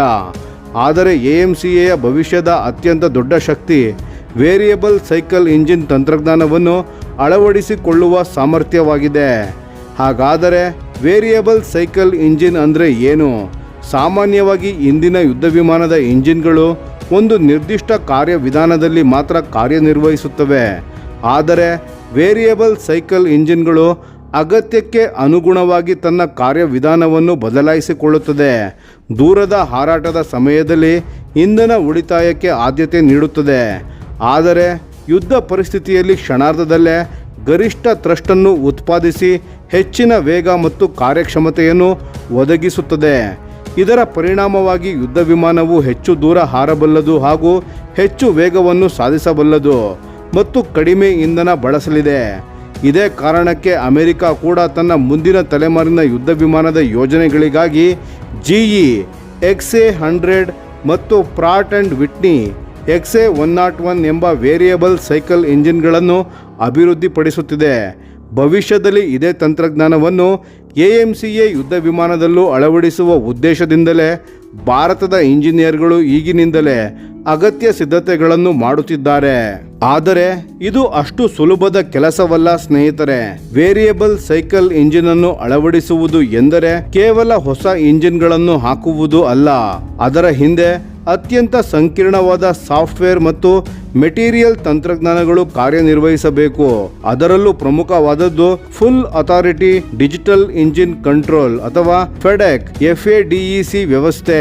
ಈ ಡಿಜಿಟಲ್ ವ್ಯವಸ್ಥೆಯು ಇಂಜಿನ್ನೊಳಗಿನ ಗಾಳಿಯ ಹರಿವು, ತಾಪಮಾನ, ಇಂಧನ ಬಳಕೆ ಮತ್ತು ಥ್ರಸ್ಟ್ ಉತ್ಪಾದನೆಯನ್ನು ಕ್ಷಣಕ್ಕೂ ನಿಯಂತ್ರಿಸಬೇಕು. ಒಂದು ರೀತಿಯಲ್ಲಿ ಹೇಳಬೇಕೆಂದರೆ ವೇರಿಯಬಲ್ ಸೈಕಲ್ ಇಂಜಿನ್ ಒಂದು ಜೀವಂತ ವ್ಯವಸ್ಥೆಯಂತೆ ಕಾರ್ಯನಿರ್ವಹಿಸುತ್ತದೆ. ಪರಿಸ್ಥಿತಿಗೆ ಅನುಗುಣವಾಗಿ ತನ್ನನ್ನೇ ನಿರಂತರವಾಗಿ ಬದಲಾಯಿಸಿಕೊಳ್ಳುತ್ತದೆ. ಇಂತಹ ವ್ಯವಸ್ಥೆಯನ್ನು ನಿಯಂತ್ರಿಸುವ ಸಾಫ್ಟ್ವೇರ್ ಅಭಿವೃದ್ಧಿಪಡಿಸುವುದು ಅತ್ಯಂತ ಕಠಿಣ ಇಂಜಿನಿಯರಿಂಗ್ ಸವಾಲಾಗಿದೆ. ಇದರ ಜೊತೆಗೆ ಮತ್ತೊಂದು ದೊಡ್ಡ ಸವಾಲು ಅತಿ ಹೆಚ್ಚು ಉಷ್ಣತೆಯನ್ನು ತಡೆದುಕೊಳ್ಳಬಲ್ಲ ವಿಶೇಷ ವಸ್ತುಗಳ ಅಭಿವೃದ್ಧಿಯಾಗಿದೆ. ವೇರಿಯಬಲ್ ಸೈಕಲ್ ಇಂಜಿನ್ಗಳು ಇಂದಿನ ಇಂಜಿನ್ಗಳಿಗಿಂತ ಬಹಳ ಹೆಚ್ಚು ಉಷ್ಣತೆ ಮತ್ತು ಒತ್ತಡವನ್ನು ಉತ್ಪಾದಿಸುತ್ತವೆ. ಆದ್ದರಿಂದ ಭವಿಷ್ಯದ AMCA ಯುದ್ಧ ವಿಮಾನದ ಇಂಜಿನ್ಗಳಲ್ಲಿ ಸೆರಾಮಿಕ್ ಮ್ಯಾಟ್ರಿಕ್ಸ್ ಕಾಂಪೋಸಿಟ್ಸ್ ಅಥವಾ CMC ಎಂಬ ಅತ್ಯಾಧುನಿಕ ವಸ್ತುಗಳನ್ನು ಬಳಸಬೇಕಾಗುತ್ತದೆ. ವಿಶೇಷವಾಗಿ ಟರ್ಬೈನ್ ಬ್ಲೇಡ್ಗಳು ಮತ್ತು ಹೆಚ್ಚಿನ ಉಷ್ಣತೆ ಎದುರಿಸುವ ಭಾಗಗಳಲ್ಲಿ ಈ ವಸ್ತುಗಳು ಪ್ರಮುಖ ಪಾತ್ರ ವಹಿಸಲಿವೆ. ಈ ತಂತ್ರಜ್ಞಾನದಲ್ಲಿ ಪರಿಣಿತಿ ಪಡೆಯಲು ಭಾರತ ಈಗಾಗಲೇ ಫ್ರಾನ್ಸ್ನ ಜೊತೆ ಸಂಯುಕ್ತ ಸಂಶೋಧನೆ ಮತ್ತು ಅಭಿವೃದ್ಧಿ ಕಾರ್ಯಕ್ರಮಗಳಲ್ಲಿ ತೊಡಗಿಸಿಕೊಂಡಿದೆ. CMC ತಂತ್ರಜ್ಞಾನವನ್ನು ಯಶಸ್ವಿಯಾಗಿ ಅಭಿವೃದ್ಧಿಪಡಿಸುವುದು ಭಾರತದ ಭವಿಷ್ಯದ ಏರೋ ಇಂಜಿನ್ ಸಾಮರ್ಥ್ಯಗಳಿಗೆ ಅತ್ಯಂತ ಪ್ರಮುಖ ಹೆಜ್ಜೆಯಾಗಲಿದೆ. ಇದೆಲ್ಲಕ್ಕಿಂತ ಮುಖ್ಯವಾಗಿ AMCA ಮಾಡ್ಯುಲರ್ ಇಂಜಿನ್ ಬೇ ವಿನ್ಯಾಸವು ಭಾರತದ ರಕ್ಷಣಾ ಯೋಜಕರಿಗೆ ಅಪಾರವಾದ ಸ್ವಾತಂತ್ರ್ಯವನ್ನು ನೀಡುತ್ತದೆ. ಇತಿಹಾಸದಲ್ಲಿ ಅನೇಕ ಯುದ್ಧ ವಿಮಾನಗಳು ಉತ್ತಮ ಸಾಮರ್ಥ್ಯವನ್ನು ಹೊಂದಿದ್ದರೂ ಹೊಸ ತಲೆಮಾರಿನ ಇಂಜಿನ್ಗಳನ್ನು ಅಳವಡಿಸಿಕೊಳ್ಳಲು ಸಾಧ್ಯವಾಗದ ಕಾರಣ ಕಾಲಕ್ರಮೇಣ ಹಳೆಯದಾಗಿ ಬಿಟ್ಟಿವೆ. ಆದರೆ AMCA ಯುದ್ಧ ವಿಮಾನವನ್ನು ಆರಂಭದಿಂದಲೇ ಭವಿಷ್ಯದ ತಂತ್ರಜ್ಞಾನಗಳಿಗೆ ಹೊಂದಿಕೊಳ್ಳುವ ರೀತಿಯಲ್ಲಿ ವಿನ್ಯಾಸಗೊಳಿಸಲಾಗುತ್ತಿರುವುದರಿಂದ ಈ ಯುದ್ಧ ವಿಮಾನವು ಹಲವು ದಶಕಗಳ ಕಾಲ ನಿರಂತರವಾಗಿ ಅಪ್ಗ್ರೇಡ್ ಆಗುತ್ತಾ ಹೊಸ ಸವಾಲುಗಳನ್ನು ಎದುರಿಸಲು ಸಿದ್ಧವಾಗಿರಲಿದೆ. ಒಟ್ಟಾರೆ ಹೇಳುವುದಾದರೆ AMCA ಯುದ್ಧ ವಿಮಾನ ಕೇವಲ ಭಾರತದ ಮೊದಲ ಸ್ವದೇಶಿ ಸ್ಟೆಲ್ತ್ ಫೈಟರ್ ಮಾತ್ರವಲ್ಲ, ಇದು ಭವಿಷ್ಯದ 6ನೇ ತಲೆಮಾರಿನ ಯುದ್ಧ ವಿಮಾನದ ತಂತ್ರಜ್ಞಾನಗಳತ್ತ ಭಾರತದ ಮಹತ್ವಾಕಾಂಕ್ಷಿ ಹೆಜ್ಜೆಯಾಗಿದೆ.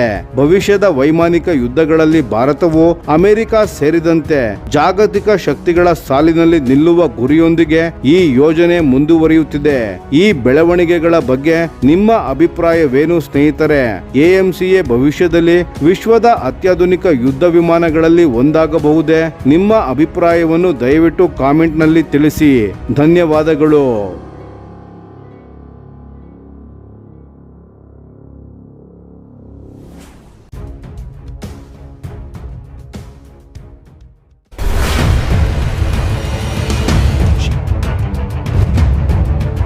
ವಿಶ್ವದ ಅತಿದೊಡ್ಡ ಹಾಗೂ ಅತ್ಯಂತ ಶಕ್ತಿಶಾಲಿ ಯುದ್ಧ ನೌಕೆಗಳಲ್ಲಿ ಒಂದೆಂದು ಪರಿಗಣಿಸಲ್ಪಡುವ ರಷ್ಯಾದ ಅಣುಶಕ್ತಿ ಚಾಲಿತ ಬ್ಯಾಟಲ್ ಕ್ರೂಸರ್ ಅಡ್ಮಿರಲ್ ನಕಿಮೋವ್ ಇದೀಗ ತನ್ನ ಅಂತಿಮ ಸಮುದ್ರ ಪರೀಕ್ಷೆಗಳನ್ನು ಆರಂಭಿಸಿದೆ. ಸುಮಾರು 3 ದಶಕಗಳ ಕಾಲ ವಿಳಂಬಗೊಂಡಿದ್ದ ಈ ಮಹತ್ವಾಕಾಂಕ್ಷಿ ಯೋಜನೆ ಈಗ ಕೊನೆಯ ಹಂತ ತಲುಪಿದ್ದು ಶೀಘ್ರದಲ್ಲೇ ರಷ್ಯಾದ ನೌಕಾಪಡೆಯ ಮುಂಚೂಣಿ ಸೇವೆಗೆ ಮರಳಲಿದೆ.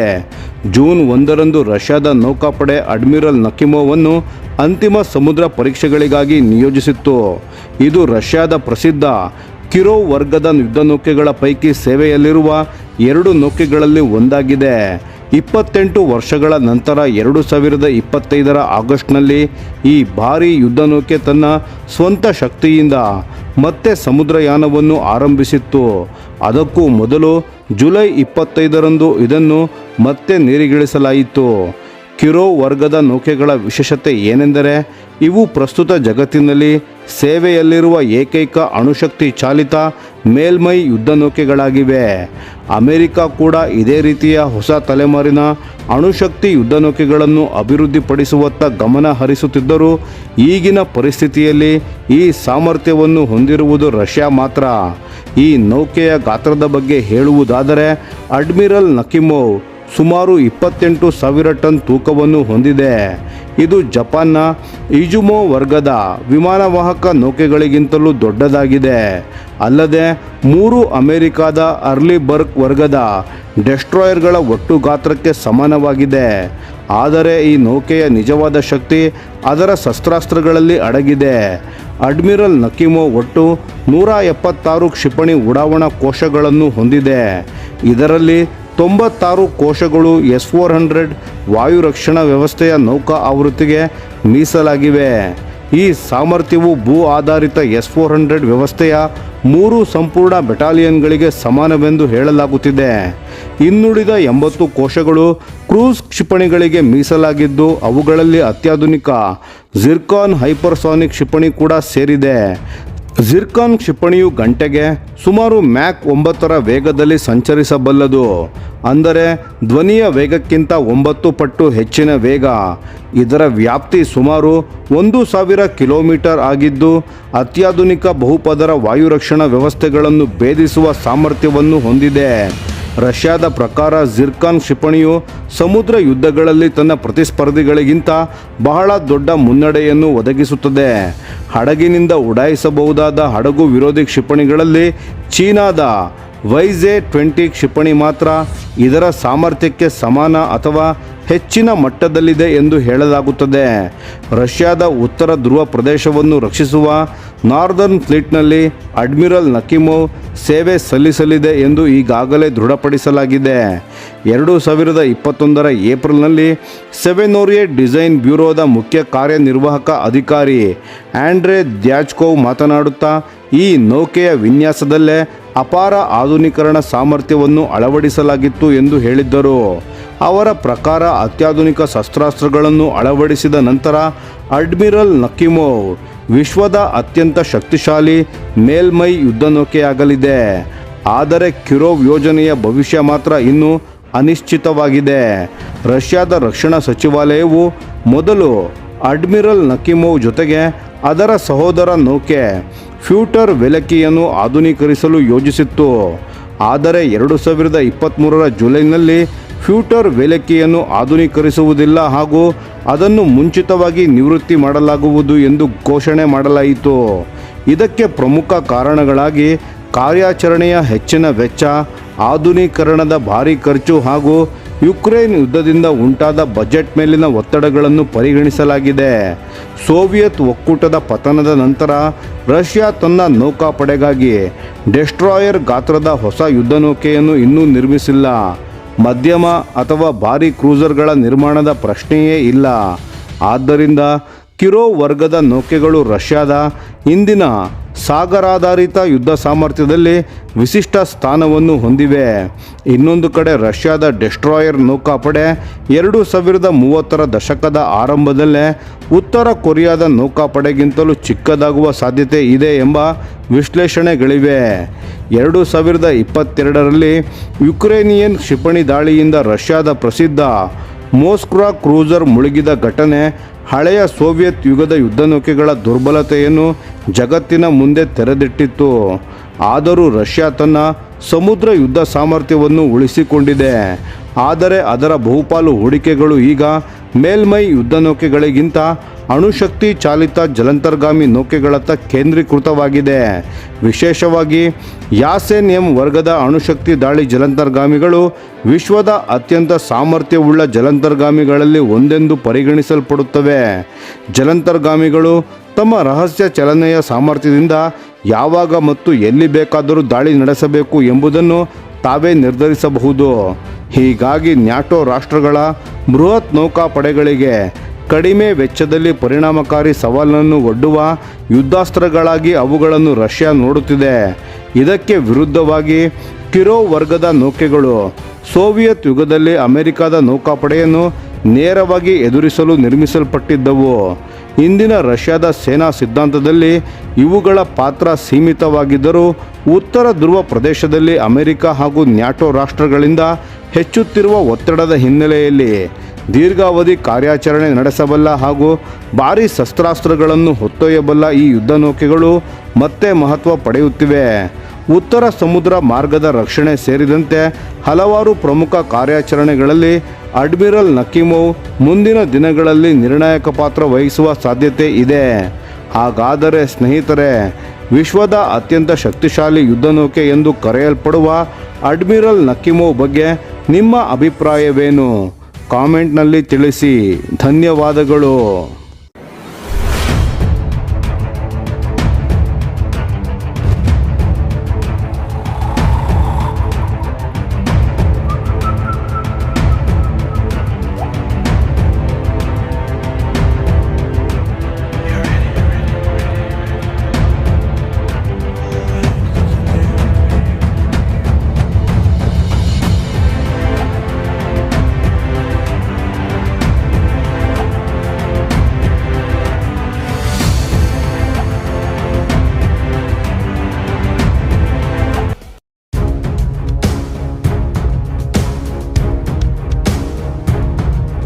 ಸ್ನೇಹಿತರೆ, ಆಧುನಿಕ ಯುದ್ಧದ ರೂಪುರೇಷೆಗಳೇ ಬದಲಾಗ್ತಿವೆ.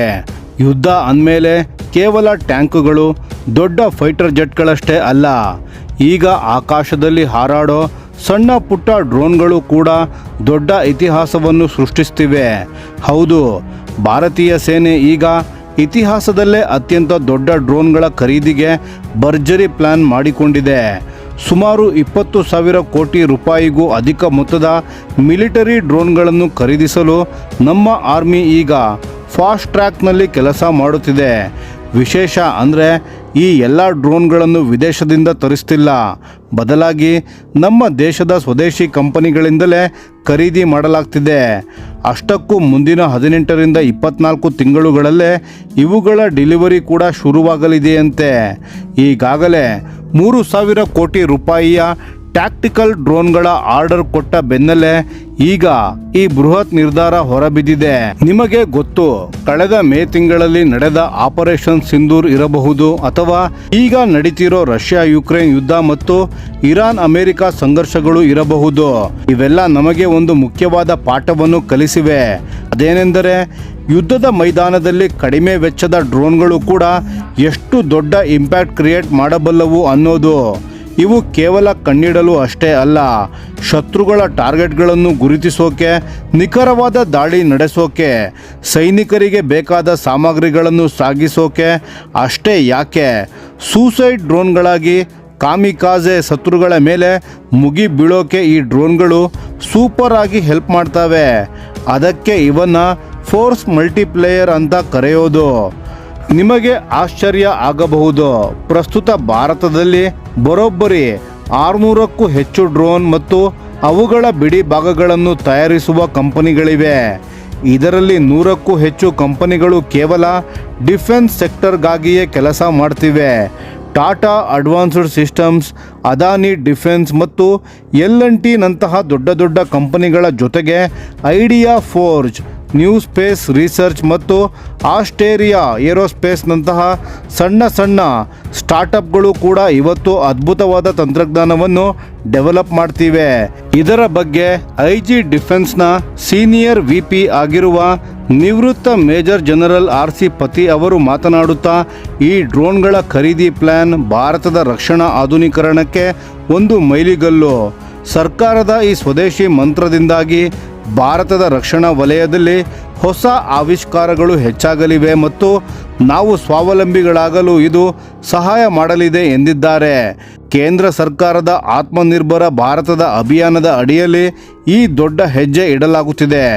ಮತ್ತೊಂದು ಇಂಟರೆಸ್ಟಿಂಗ್ ವಿಷಯ ಅಂದರೆ, ನಮ್ಮ ಆರ್ಮಿ ಈಗ ತನ್ನ ಪ್ರತಿಯೊಬ್ಬ ಸೈನಿಕನ ಕೈಯಲ್ಲೂ ಒಂದು ಡ್ರೋನ್ ಇರಬೇಕು ಅನ್ನೋ ಗುರಿಯನ್ನು ಇಟ್ಟುಕೊಂಡಿದೆ. ಸೈನಿಕರಿಗೆ FPV, ಕಾಮಿಕಾಜೆ ಮತ್ತು ಲಾಜಿಸ್ಟಿಕ್ ಡ್ರೋನ್ಗಳನ್ನು ಬಳಸುವ ಬಗ್ಗೆ ವಿಶೇಷ ಟ್ರೈನಿಂಗ್ಗಳನ್ನು ಕೂಡ ಕೊಡ್ತಿದೆ. ಸರ್ಕಾರದ IDEXನಂತಹ ಯೋಜನೆಗಳಿಂದಾಗಿ ಇವತ್ತು ಪ್ರೈವೇಟ್ ಕಂಪನಿಗಳಿಗೂ ಡಿಫೆನ್ಸ್ನಲ್ಲಿ ಒಳ್ಳೆಯ ಅವಕಾಶಗಳು ಸಿಗ್ತಿದೆ. ಒಟ್ಟಿನಲ್ಲಿ ಹೇಳಬೇಕಂದ್ರೆ ಭಾರತದ ಡಿಫೆನ್ಸ್ ಈಗ ನೆಕ್ಸ್ಟ್ ಲೆವೆಲ್ಗೆ ಹೋಗ್ತಿದೆ. ಸ್ನೇಹಿತರೆ, ಒಂದು ಕಾಲದಲ್ಲಿ ಭಾರತ ವಿದೇಶದಿಂದ ರಕ್ಷಣಾ ಸಾಮಗ್ರಿಗಳನ್ನು ಆಮದು ಮಾಡಿಕೊಳ್ಳುತ್ತಿತ್ತು. ಆದರೆ ಇಂದು 20,000 ಕೋಟಿ ಮೊತ್ತದ ಡ್ರೋನ್ಗಳನ್ನು ಭಾರತದ ಮಣ್ಣಿನಲ್ಲೇ ತಯಾರಿಸಿ ಭಾರತೀಯ ಸೇನೆಗೆ ಕೊಡುವ ದಿನ ಬಂದಿದೆ. ಇದು ನಿಜಕ್ಕೂ ಆತ್ಮನಿರ್ಭರ ಭಾರತದ ಶಕ್ತಿ.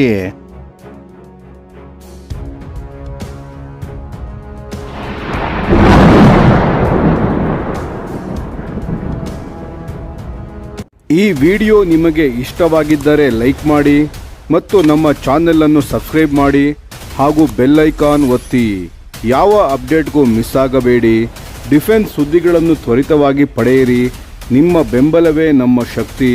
ಭಾರತ ಬಲಿಷ್ಠವಾಗಲಿ ಎಂದು ಆಶಿಸುತ್ತಾ ಭಾರತ ಮಾತೆಗೆ ಜೈ. ಧನ್ಯವಾದಗಳು.